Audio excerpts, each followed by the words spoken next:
Hello friends, नमस्कार। स्वागत है आपका गवर्नमेंट एग्जाम प्रिपरेशन चैनल में। आज हम लोग देखने वाले हैं कि जो 9/8/2024 को विज्ञान के प्रश्न पूछे गए थे डीएलएड में या पूछे गए हैं फर्स्ट सेमेस्टर में, उसको हम लोग देखने वाले हैं। ठीक है, और कोशिश करेंगे कि बेहतरीन ढंग से उसको हम लोग हल करें। चलिए शुरू करते हैं आज का पहला प्रश्न। उससे पहले जो है मेरे बारे में थोड़ा सा जान लीजिए। मेरी एजुकेशनल क्वालिफिकेशन और जो भी मतलब उपलब्धियां कह सकते हैं, 10-12 जवाहर नवोदय विद्यालय से किया हूँ, बीटेक किया हूँ, बीटीसी 2018 में किया हूँ, super TET pass, UP TET, CTET, primary middle दोनों पास, एमए 2022 में ज्योग्राफी से राजसी टंडन से 3 गवर्नमेंट जॉब ले चुका हूँ। ठीक है, एसएससी के थ्रू एजी ऑफिस में clerk, sub inspector Uttar Pradesh police में, और बेसिक शिक्षा में टीचर। चलिए शुरू करते हैं। मतलब एक एक डिजाइन करने के बाद पकड़ा हूँ, तीनों एक साथ नहीं कर रहा हूँ, ये ध्यान रखना है। ठीक है, अब जो है तीसरे को हम लोग क्या कर रहे हैं, मतलब सॉरी विज्ञान के प्रश्न को हम लोग देखने जा रहे हैं। ठीक है, चलिए शुरू करते हैं सेशन। अब देखिए वस्तुनिष्ठ प्रश्न है। ठीक है, कि निम्न में से सत्य फल का उदाहरण क्या है। अब जो भी आपके सामने लिखा हुआ है काजू, सेब, आम, अनानास, ठीक है, आप समझ रहे होंगे सब क्या है, सब तो फल है भैया। लेकिन ये सब विज्ञान की भाषा में सत्य फल नहीं, यानी कि ट्रू फ्रूट नहीं है, ट्रू फ्रूट नहीं है। ठीक है, ये एसएससी के एग्जाम में भी आ चुका है ये प्रश्न। ठीक है, ट्रू फ्रूट कौन से होते हैं, सत्य फल कौन से होते हैं, जिनके अंडाशय का विकास होता है। ठीक है, किसका अंडाशय का विकास होता है और उसको हम लोग खाते हैं, वो होता है ट्रू फल। ठीक है, जिसके अंडाशय का विकास होता है वो ट्रू फल होता है। तो इन चारों में आम जो है क्या, वो सत्य फल है। ठीक है, कीवी हो गया, आम हो गया, तरबूज हो गया, खरबूज हो गया, इनके अंडाशय का विकास होता है, इसलिए इनको फल कहा जाता है। तो तीसरा सही हो जाएगा, आम सही हो जाएगा। ठीक है, दही से मक्खन को पृथक करने की विधि, ऊर्ध्वापातन, वाष्पन, निस्पंदन, अपकेंद्रण। उत्तर हो जाएगा 4, अपकेंद्रण हो जाएगा। देखिए इसमें का 90% पढ़ाया हुआ है मात्र एक वीडियो में, 22 मिनट का वीडियो है। अगर आपने उसको देख लिया है, उस वीडियो को केवल और केवल, तो आपका जो है 20-22 नंबर पक्के हैं आना। तो मतलब वो अनुभव की बात है। आप जो है फिलहाल जो हिंदी है उसका बचा हुआ है, जाके देख सकते हैं। हिंदी और कंप्यूटर का मेरे प्ले लिस्ट में लगा हुआ है, जाके उस वीडियो को आप लोग देख सकते हैं। पौधे की कलम लगाना एक प्रकार का प्रजनन है। ठीक है, किस प्रकार का प्रजनन है भैया, अलैंगिक प्रजनन, लैंगिक प्रजनन, अनिषेचित जनन या कायिक जनन। तो उत्तर हो जाएगा इसका 4, कायिक जनन है। ठीक है, देखिए कायिक जनन क्या होता है कि एक पौधे के भाग को दूसरे पौधे के भाग में लगा देना और उससे जो है नए पौधे का निर्माण करना, वो होता है कायिक जनन, ग्राफ्टिंग कहते हैं। ठीक हो, ठीक, उसको क्या कहते हैं, ग्राफ्टिंग, अंग्रेजी में ग्राफ्टिंग कहते हैं। गति के नियम का प्रतिपादन किसने किया था, न्यूटन लॉ आप पढ़े हैं, न्यूटन, आइंस्टाइन, कोपरनिकस, इनमें से कोई नहीं। तो उत्तर हो जाएगा ये, यानी कि न्यूटन ने किया था। ठीक है, निम्न में से कौन सा पदार्थ ऊर्ध्वापातक नहीं है, ऊर्ध्वापातक नहीं है। ऊर्ध्वापातक क्या होता है, ऊर्ध्वापातक वो होते हैं जो ठोस से डायरेक्ट जो है किस में कन्वर्ट हो जाते हैं, डायरेक्ट गैस में कन्वर्ट होते हैं। ये जो है द्रव अवस्था में नहीं आते, ठोस से गैस में कन्वर्ट होते समय द्रव अवस्था में नहीं आते हैं, उनको ऊर्ध्वापातक कहते हैं। नौसादर है, आयोडीन है, कपूर है, नमक है। देखिए तो ये तीनों तो ऊर्ध्वापातक हैं, लेकिन नहीं पूछ रहा है, तो ये नमक जो है उत्तर हो जाएगा आपका, नमक जो है ऊर्ध्वापातक नहीं है। आगे बढ़ते हैं। अब जो है इसको देख लेते हैं हम लोग, अति लघुत्तरीय प्रश्नों को हम लोग देख लेते हैं। ठीक है, हरे पौधे स्वपोषी और तथा जंतु जो है परपोषी क्यों कहे जाते हैं। अब देखिए स्वपोषी मतलब क्या होता है, स्वयं का पोषण करना, खुद का पोषण करना। ठीक है, तो भैया स्वपोषी कौन होंगे, पौधे हैं। क्यों, क्योंकि ये जो है प्रकाश संश्लेषण की सहायता से, प्रकाश संश्लेषण की सहायता से अपना भोजन क्या करते हैं, खुद बनाते हैं। लेकिन जो जंतु होते हैं, चाहे वो क्यों नहीं मानव ही हो, क्यों नहीं दूसरे हो, वो क्या करते हैं, एक दूसरे पे डिपेंडेंट है। जो शाकाहारी हैं वो भी घास पे, अनाज पे, किसी न किसी रूप में किसी पौधे पे डिपेंडेंट है। जो मांसाहारी हैं वो दूसरे जंतुओं पर डिपेंडेंट है, यानी कि वो विज्ञान की भाषा में अपना खाना खुद नहीं बनाते हैं। ये मत समझना कि हमारी मम्मी जो है किचन में बना रही है खाना तो अपना खाना खुद बनाती है, तो हमारी मम्मी जो है क्या हो गई, स्वपोषी हो गई, ऐसा ऐसी कोई बात नहीं है, ठीक है। तो विज्ञान की भाषा के साथ चलना है। देखिए अब जड़त्व का नियम क्या है, प्रश्न संख्या 7 पे हम लोग आते हैं। जड़त्व का नियम क्या है इसको हम लोग जान लेते हैं, ठीक है। इसको थोड़ा समझने की प्रयास करते हैं हम लोग। देखिए जड़त्व को जो है सर आइजैक न्यूटन के गति के पहले नियम के रूप में जाना जाता है, ठीक है, जो बताता है कि कोई वस्तु स्थिर अवस्था में है या सीधी रेखा में एक समान गति की स्थिति में तब तक रहेगी जब तक जो है उस पर किसी बाहरी बल के कारण अपनी अवस्था बदलने के लिए बाध्य न किया जाए, ठीक है। कहने का मतलब समझिए, कोई वस्तु है या तो मूवमेंट में है, मूवमेंट में चल रही है, या रुकी हुई है यानी कि रेस्ट में है, ठीक है। जब तक इस पे जो है बाहरी बल नहीं लगेगा तब तक जो है ये वस्तु जो गति में है वो गति में ही रहेगी, जो बाल है वो बाल में ही रहेगी। देखिए जैसे हम कोई बाल फेंकते हैं तो बाल कुछ दूर जाकर रुक जाती है। अच्छा क्यों रुक जाती है? क्योंकि उस पर जो है गुरुत्वाकर्षण बल काम करता है और हवा उसके विपरीत काम करता है, ठीक है। साथ में जो जमीन है वो भी जो है अपोजिट में फोर्स लगाता है, घर्षण बल लगाता है। इस प्रकार जो है कई बल लगते हैं तब जो है कि वो अपने स्थिति को चेंज करता है। तो बात समझ में आ रही होगी, जड़त्व का नियम क्या है कि जो वस्तु जिस स्थिति में है उसी स्थिति में रहना चाहती है। अगला प्रश्न क्या है कि आसवन से आप क्या समझते हैं, ठीक है। आसवन से आप क्या समझते हैं, इस बात को हम लोग थोड़ा सा समझ लेते हैं कि आसवन से आप क्या समझते हैं। अब देखिए आसवन जो है एक ऐसी प्रक्रिया है जिसमें एक तरल पदार्थ को वाष्प में परिवर्तित किया जाता है, जिसे बाद में वाष्प तरल रूप में संघनित किया जाता है। इसका सरलतम उदाहरण तब मिलता है जब केतली से भाप ठंडी सतह पर आसुत जल की बूंदों के रूप में जमा हो जाती है, ठीक है। कहने का मतलब ये है कि मान लीजिए कि ये कोई बर्तन है, ठीक है, ये कोई बर्तन है और इसमें रखा हुआ है, ठीक है, इसमें पानी रखा हुआ है, इसमें जो है गंदगी रखी हुई है, गंदा पानी है सॉरी। इसको जो हमने क्या किया, इसको गर्म किया, गर्म करने के बाद क्या किया, इसमें नली लगा के, नलका लगा के इसके वाष्प को दूसरे बर्तन में इकट्ठा कर लिया और यहाँ पे इसको क्या कर लिया, ठंडा कर लिया। इसके वाष्प को क्या कर लिया, ठंडा कर लिया। तो जो ये पानी होगा वह क्या होगा, शुद्ध होगा। क्यों? क्योंकि हमने आसवन किया है। क्या किया है? आसवन किया है। गर्म करने के बाद जो वाष्प बना उसको ठंडा करने का काम किया है और ठंडा पानी शुद्ध है, क्योंकि जो ये गंदगी है ये यहीं रह गई और जो वाष्प बन के पानी गया है वो ठंडा होके पानी बन गया। आगे बढ़ते हैं, प्रश्न संख्या 9 पे हम लोग चलते हैं। अब देखिए प्रश्न संख्या 9 क्या है, ठीक है, कि घर्षण बल क्या होता है। घर्षण बल क्या होता है, एकदम बहुत बेहतरीन तरीके से बताया गया था। सारे प्रश्नों को आपको बताया गया है, आप जाके एक ही वीडियो में देख सकते हैं, ठीक है। तो आप जो है विश्वास करिए और जो दो एग्जाम होने वाले हैं उसको भी आप लोग जाके देख लीजिए। देखिए घर्षण बल जो है एक बल है जो दो तलों के बीच सापेक्षिक स्पर्शी गति का विरोध करता है।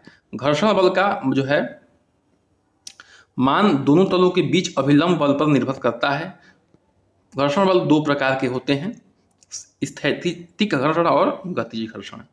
देखिए समझने की बात है कि मान लीजिए कोई सरफेस है, ये ठीक है, और इस पे एक ब्लॉक रखा हुआ है। जब हम इसको धक्का देते हैं आगे की तरफ तो ये आगे की तरफ बढ़ता है, लेकिन जो फ्रिक्शन फोर्स होता है यानी घर्षण बल होता है वो कहाँ लगता है, यहाँ पे लगता है दो सरफेस के बीच में, और ये पीछे की तरफ लगता है। अगर फ्रिक्शन फोर्स को हम लोग घर्षण बल को F मानते हैं तो म्यू इंटू एन, एन क्या होता है, अभिलंब बल, अभिलंबवत जो कह सकते हैं बल एन, वही होता है अभिलंब बल। ये उस पर निर्भर करता है। म्यू जो है घर्षण, दोनों सरफेस के बीच घर्षण का मान है, ठीक है, वो दिया होगा आपके एग्जाम में जब भी आएगा, तो ये समझने वाली बात है। आगे बढ़ते हैं, प्रश्न संख्या 10 पे आने से पहले थोड़ा प्रश्न को देख लेते हैं। अब देखिए यही प्रश्न जो है आपके एग्जाम में, सॉरी ऑब्जेक्टिव में भी आया था, वस्तुनिष्ठ में भी आया था कि ऊर्ध्वापातन किसे कहते हैं, ठीक है, ऊर्ध्वापातन किसे कहते हैं, तो इसको हम लोग देख लेते हैं। ठोस अवस्था से गैस अवस्था में संक्रमण ऊर्ध्वापातन कहलाता है। ठोस से सीधे गैस, दिखाया था आपको कि ठोस से सीधे गैस में कन्वर्ट हो जाना क्या कहलाता है, ऊर्ध्वापातन कहलाता है, ठीक है।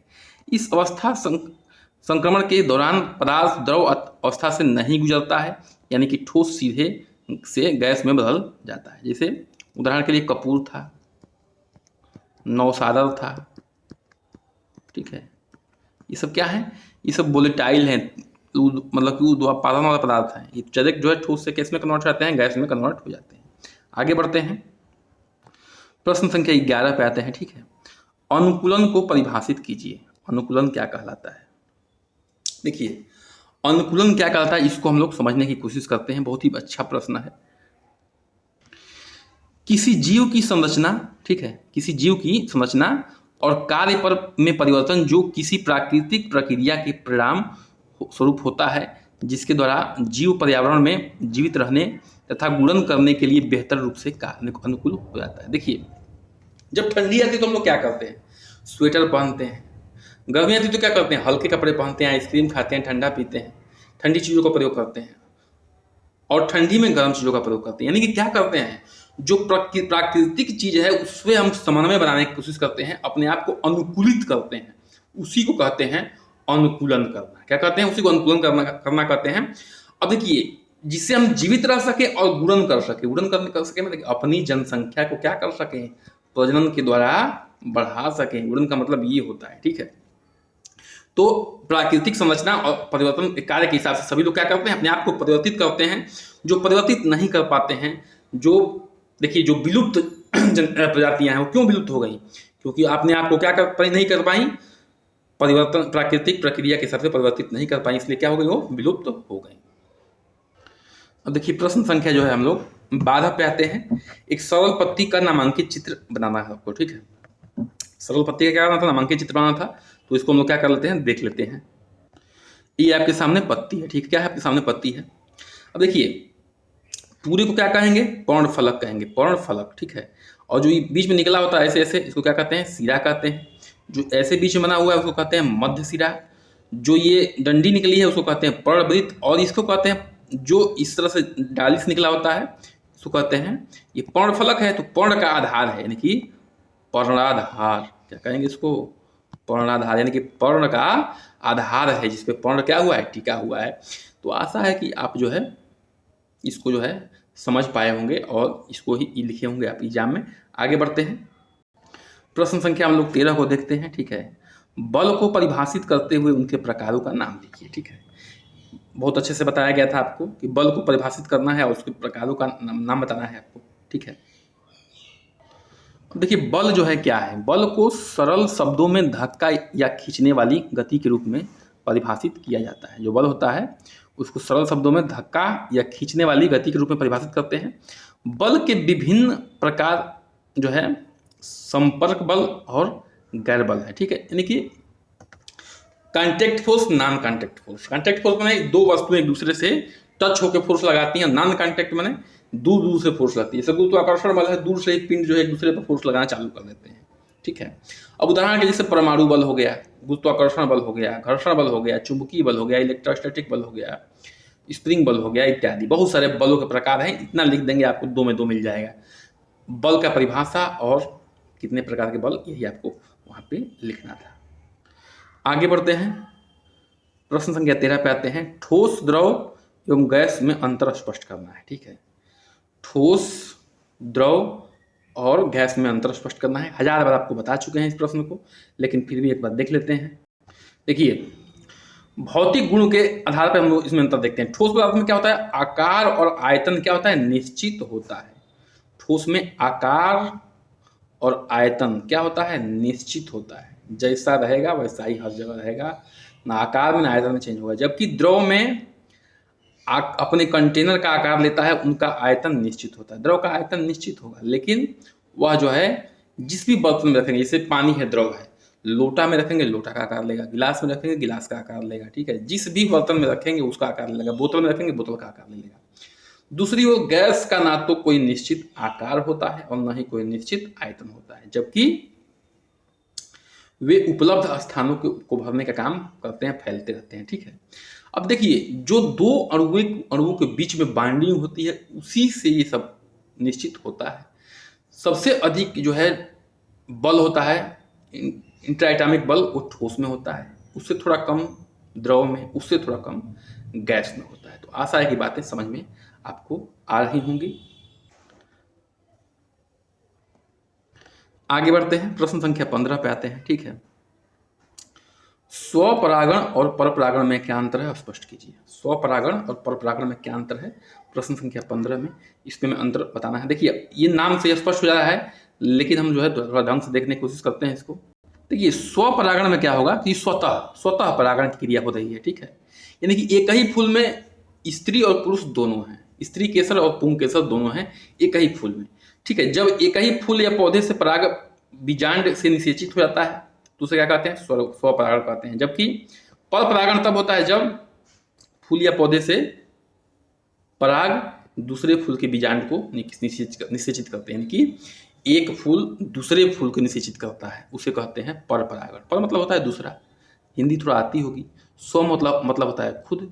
तो इससे बातें समझ में आ रही होगी। देखिए जो पर परागण वाले फूल होते हैं वो बहुत चमकीले होते हैं, खासतौर से पुरुष वाले। वो क्या करते हैं, वहाँ पे कीटों को लुभान्वित करते हैं। तो कीट वहाँ जाते हैं और उनके जो है शरीर में फंस के जब दूसरे पौधे पर बैठते हैं, ये फूल पर बैठते हैं, तो उसमें क्या होता है, उन्हीं की सहायता से इनका निषेचन की क्रिया होती है। पर परागण की बात कर रहा हूँ, ठीक है। आगे बढ़ते हैं। मिश्रण को परिभाषित करते हुए, ठीक है, प्रश्न संख्या 16 में गुणों पर संक्षेप प्रकाश डालिए। जो मिश्रण होता है उसके बारे में बात करना है और उसके गुणों पर विचार करना है। बहुत ही बेहतरीन प्रश्न है, थोड़ा इसको हम लोग देख लेते हैं डिटेल में। देखिए जो मिश्रण है वो विभिन्न प्रकार के भौतिक मिश्रण है, ठीक है, रासायनिक नहीं है। इसमें देखिए जो मिश्रण होता है उसमें रासायनिक क्रिया नहीं होती, यानी कि उनके जो है परमाणुओं के पुनर्विस्थापन नहीं किया गया है, यानी कि उनके जो परमाणु हैं वो जो है सेम स्थिति में है, उनका कोई विस्थापन नहीं हुआ है। हालांकि जो यौगिक होते हैं उनमें हो जाता है। और मिश्रण के घटक अपनी पहचान और गुण बनाए रखते हैं। जो मिश्रण के घटक होते हैं अपनी पहचान को और गुण क्या करते हैं, बनाए रखते हैं। इनकी जो है स्थिति में कोई परिवर्तन नहीं होता है। अच्छा, जबकि यौगिक क्या करते हैं, भिन्न हो जाते हैं जब ये ऐसे संयोजन करते हैं कि जब यौगिक रिएक्शन करते हैं तो उनके रासायनिक गुण में क्या होता है, परिवर्तन आता है, क्योंकि उनके परमाणु क्या होते हैं, परिवर्तित हो जाते हैं, अर्थात उन्हें अलग नहीं किया जा सकता। मिश्रण में जो उनका टेक्सचर होता है उनको आप जो है क्या करते हैं, आप उनकी स्थिति को मिश्रण में भी देख सकते हैं, जान सकते हैं, परख सकते हैं। और प्रश्न संख्या हम लोग 17 पे आते हैं, ठीक है। घूर्णन गति किसे कहते हैं, उदाहरण सहित समझाइए। अब देखिए घूर्णन गति पे बात कर रहे हैं, घूर्णन गति बता चुके थे, आपको लट्टू वाला एग्जाम्पल दिए थे, लेकिन फिर से देखते हैं भाई। देखिए घूर्णन गति या घूर्ण गति एक केंद्रीय रेखा है, घूर्णन अक्ष के अपरितः किसी वस्तु की वृत्तीय गति है, ठीक है। देखिए इसे कहने का मतलब ये मान लीजिए कोई अक्ष है, ठीक है, और इस पर हम बना दे रहे हैं आपकी, ठीक है, एक लट्टू बना दे रहे हैं या पृथ्वी बना दे, चलिए लट्टू बना देते हैं। ये मान लीजिए लट्टू है, ठीक है, ये लट्टू है, घूम रहा है। तो ये इस एक्सिस के परिप्रेक्ष्य में ये घूम रहा है लट्टू, ठीक है, ये लट्टू जो है इस एक्सिस के परिप्रेक्ष्य में घूम रहा है। तो कहने का मतलब क्या है, ये घूर्णन गति कर रहा है। सेम तरह से जो है पृथ्वी जो है क्या करती है, अपने एक्सिस पे क्या करती है, ये रोटेट करती है, अपने एक्सिस पे जो है रोटेट करती है, ठीक है। आगे बढ़ते हैं, प्रश्न संख्या 18 पे आते हैं, ठीक है। मुकुलन से क्या आशा है, उदाहरण सहित स्पष्ट कीजिए। मुकुलन किसको कहते हैं, ठीक है, इसको अंग्रेजी में कहते हैं बडिंग। हाँ, इसको इससे क्या मतलब है, आप जो है स्पष्ट करना है आपको। अब देखिए इसमें क्या है, किसी जीव के शरीर के बाहरी सतह की कोशिकाओं में समसूत्री विभाजन के एक उभार बनता है जिसे मुकुल बड कहते हैं। मुकुल निर्माण जो है द्वारा अलैंगिक जनन की विधि मुकुलन कहलाती है। मुकुल विकसित होकर एक पूर्ण जीव बनता है, उदाहरण सहित इष्ट हाइड्रा, ठीक है। देखिए इसे मान लीजिए ये आपका हाइड्रा है, ठीक है, हाइड्रा है। अब इसमें हो क्या रहा है कि ये टूट के गिर जाएगा, ये टूट के गिर जाएगा, गिरने के बाद जो अपने आप में जो है ये गिरने के बाद, टूट के गिरने के बाद ये फिर से एक हाइड्रा का निर्माण करेगा। कहने का मतलब इसके बॉडी से कोशिका निकली थी, ये कोशिका टूट के गिर गई और फिर जो है एक जो है पूर्ण रूप से हाइड्रा का निर्माण कर दी, वही होता है मुकुल। अब इसमें जो ये देखिए अलैंगिक जनन है, यानी कि इसमें दो लिंग नहीं मिल रहे हैं, न पुरुष और महिला का जो है इसमें निषेचन नहीं हो रहा है, ये एक ही जो है क्या है, जीव है और पूर्ण जीव का निर्माण कर रहा है। आप समझ में आ रही होगी बातें आपको, ठीक है। देखिए भाई इसी के साथ सेशन समाप्त हो गया। जो भी भाई बहन यूपीपी री एग्जाम की तैयारी कर रहे हैं हमारे साथ जो है जुड़ जाइए, स्लाग बहुत चलने वाला है, ठीक है, चल रहा है, तो इससे जुड़ जाइए। और यूपी पीएससी, पीसीएस और आरओ 3 चीज़ें चल रही हैं, जुड़ जाइए, सब कुछ फ्री है यार, यहाँ सब कुछ फ्री चलता है, ठीक है, कुछ भी नहीं खरीदना वरना है। आप जुड़े रहिए, बने रहिए हमारे साथ। नमस्कार, जय हिंद।